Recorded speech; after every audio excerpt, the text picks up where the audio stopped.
नमस्कार। आपका बहुत बहुत स्वागत है। ज्योतिष सीखने के क्रम में आज हम नक्षत्र के बारे में बात करेंगे। ये हमारा लेसन 2 है।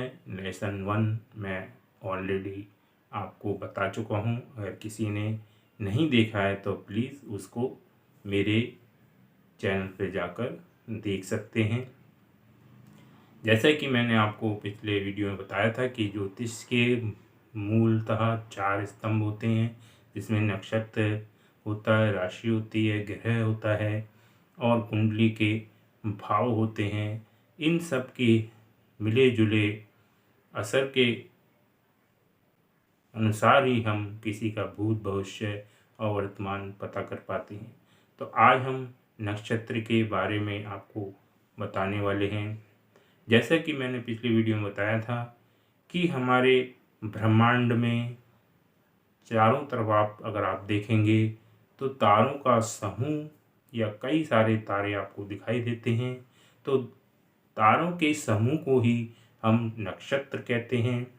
हमारे जो नक्षत्र हैं, हमने इन तारों के समूह को 28 भागों में बांटा है, जिसमें से हमारे 27 भाग या नक्षत्रों को हम फलित ज्योतिष में यूज करते हैं और एक नक्षत्र जो 28वां अभिजीत होता है उसको हम मुहूर्त में यूज़ करते हैं। तो ब्रह्मांड में फैले हुए तारों को हमने 27 बराबर भागों में या 27 ग्रुप में या समूह में बांट लिया है और हर एक समूह को हमने नाम दिया है।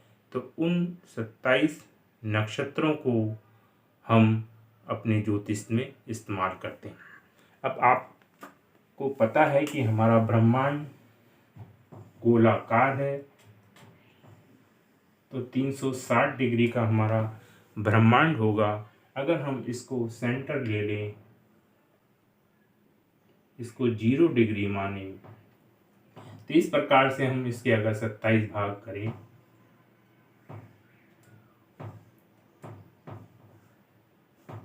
तो ये सपोज तारे हैं,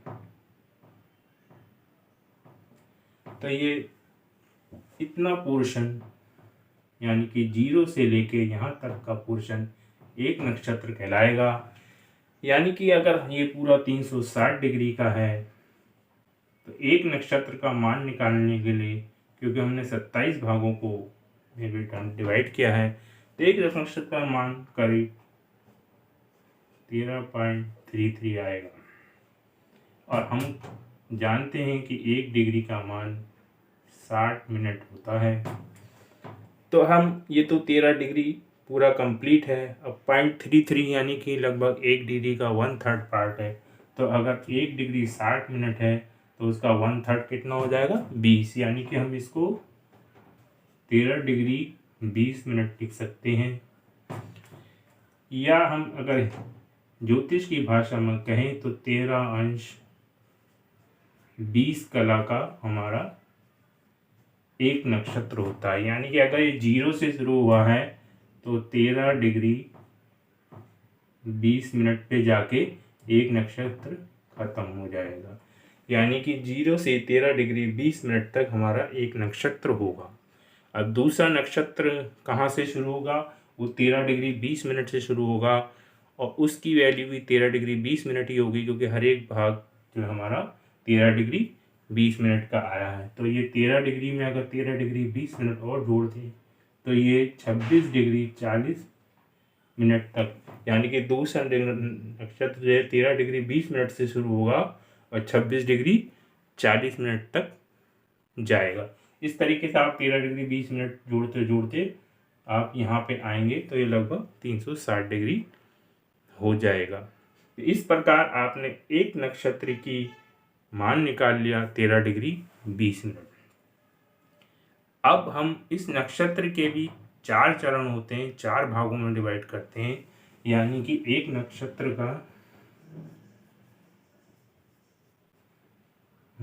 के कितने होते हैं? 4 चरण होते हैं।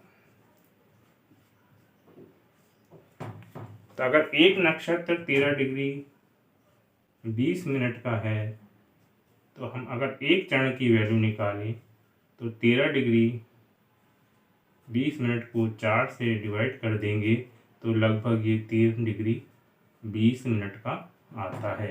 यानी एक चरण की वैल्यू 3 डिग्री 20 मिनट है। तो आपको याद रखना है कि एक नक्षत्र की वैल्यू जो होती है 13 डिग्री 20 मिनट होती है और एक नक्षत्र के एक चरण की वैल्यू 3 डिग्री 20 मिनट होती है।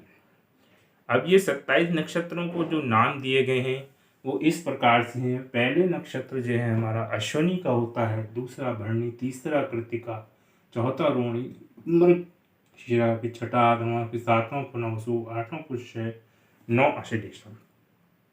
और इन नक्षत्रों के स्वामी भी होते हैं क्योंकि हमारे 9 ग्रह हैं और 27 नक्षत्र हैं, तो हर ग्रह को 3 नक्षत्रों का स्वामी बनाया गया है। क्योंकि 27 नक्षत्र को आप 9 से डिवाइड करेंगे तो 3 का हर एक के पास स्वामित्व आ जाता है। और इन ग्रहों का जो क्रम है वो किस प्रकार होता है, पहले केतु होता है, फिर शुक्र, फिर सूर्य, फिर चंद्रमा, फिर मंगल, फिर राहु, फिर बृहस्पति, फिर शनि और बुध। क्रम यही रहेगा, इसे आप चेंज नहीं कर सकते। इसी के आधार पे दशा आपको प्राप्त होती है। तो जब 9 ग्रहों, इन अश्विनी का स्वामी केतु हो गया, भरणी का शुक्र, कृत्तिका रवि, जब ये 9 नक्षत्र पूरे हो जाते हैं तो एक ग्रुप कंप्लीट हो जाता है। तो दूसरा ग्रुप शुरू होता है तो उसका जो 10वां नक्षत्र है मगा, उसका स्वामी भी केतु होता है, पूर्व फाल्गुनी का शुक्र होता है, रवि होता है। इस प्रकार से 9 पूरे होके 9 ग्रह के आ जाते हैं।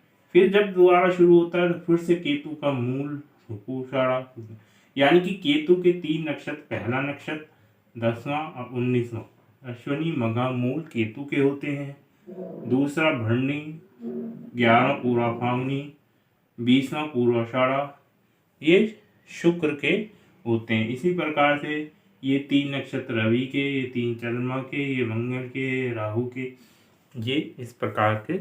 अब इन नक्षत्रों का उपयोग क्या है, तो इन नक्षत्रों का एक तो हमें टाइमिंग के बारे में पता करना होता है, जबकि जैसे आपकी कब नौकरी लगेगी, कब शादी होगी, कब संतान होगी, तो उसके लिए हमें दशा देखनी जरूरी होती है, जिसे विषुवंतरी दशा कहते हैं कि आपके उस समय कौन सी दशा चल रही है। और वो दशा इन नक्षत्रों के द्वारा ही हमें प्राप्त होती है, उसको मैं अभी समझाता हूँ। इसके अलावा आप जो है अष्टकूट मिलान करते हैं, विवाह के समय वर वधू की कुंडली का मिलान होता है, तो उसमें भी नक्षत्र का बहुत उपयोग है अष्टकूट मिलान में।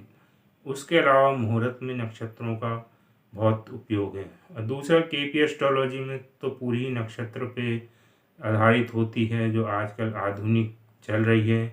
लेकिन केवल नक्षत्रों पे ही सब कुछ नहीं होता है, सब कुछ जो है पराशर का ही है दिया हुआ, उसी को लोगों ने मॉडिफाई करके अपने अपने नाम से नई नई ज्योतिष धाराएं शुरू, लेकिन मेन जो है पराशर ही है।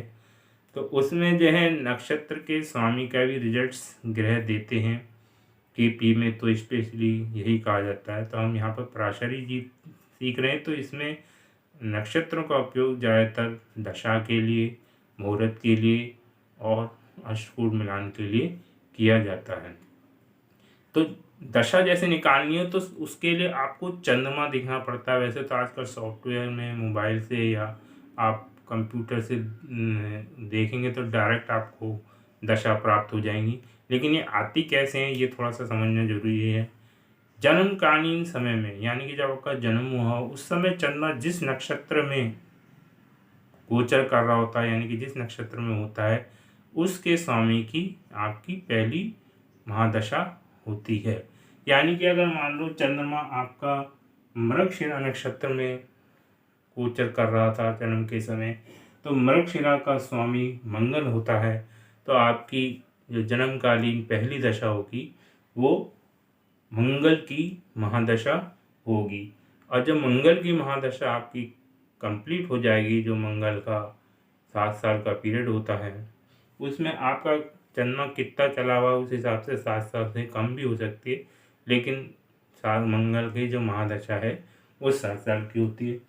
तो अगर मंगल के जब कंप्लीट हो जाएगी उसके बाद कर्म से राहु की ही आएगी, ठीक है ना। फिर जब राहु की खत्म हो जाएगी तो बृहस्पति की महादशा आएगी, बृहस्पति की के बाद शनि। तो ये क्रम आपको हमेशा ध्यान रखना है, इसे ऊपर नीचे नहीं करना है, इसी क्रम से दशाएं आती हैं। मान लो आपका जन्म पूर्वाषाढ़ा में हुआ है, तो पूर्वाषाढ़ा का स्वामी कितना है, कौन है, शुक्र है। तो सबसे पहली महादशा शुक्र की ही आएगी। शुक्र के बाद नीचे चलेंगे, ऊपर नहीं नीचे की तरफ जाना है, जब लास्ट से ऊपर जाएंगे। शुक्र के बाद रवि की आएगी, रवि के बाद चंद्रमा की, मंगल की, राहु की, बृहस्पति, ऐसे दशा चलेगी।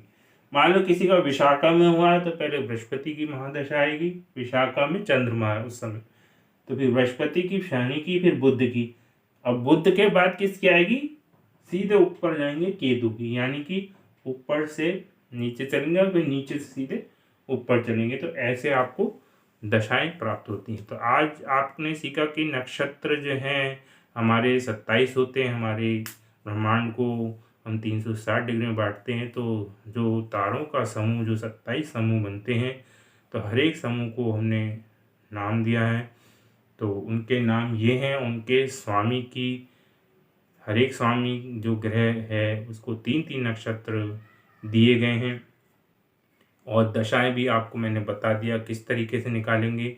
और एक नक्षत्र का मान 13 डिग्री 20 मिनट होता है, और एक नक्षत्र के भी 4 चरण होते हैं, जिसमें से हर एक चरण का मान 3 डिग्री 20 मिनट होता है। अगर आपको ये वीडियो पसंद आई हो तो प्लीज़ लाइक और शेयर इस वीडियो को अवश्य कीजिएगा।